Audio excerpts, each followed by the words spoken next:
It's a rare thing for the Supreme Court. Instead of taking months to reach a decision, it took 28 minutes.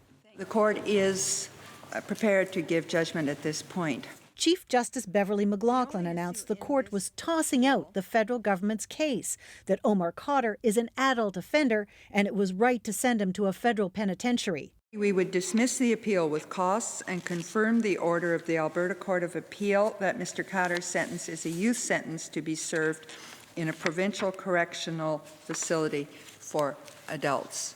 It's the latest victory for Khadr in a decade-long battle with the government. So perhaps there's a message there, less for myself and more for this government that continues to spend taxpayers' dollars persecuting my client. Back in 2010, a U.S. military court sentenced Omar Khadr to 8 years for 5 war crimes he committed when he was 15. That length of sentence made him a young offender in the eyes of the law.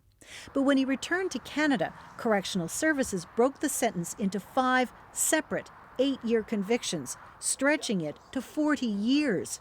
That made him an adult offender, sending him to a federal penitentiary. Federal lawyers argue they did it to assure other countries Canada is tough on criminals. More often than not, foreign countries are quite dissatisfied with the way Canada manages its sentences for young offenders.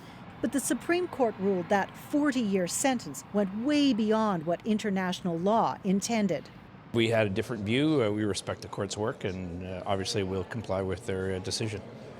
For me, Omar. Omar Khadr is now out on bail while he appeals his U.S. conviction. He's living in Edmonton with his lawyer. He has been embraced by the community. He has a new bike. And I asked my wife yesterday how he was doing, and she said, I can't get him off the bike. Meanwhile, the federal government is back in court over Khadr, appealing the recent decision to grant him bail.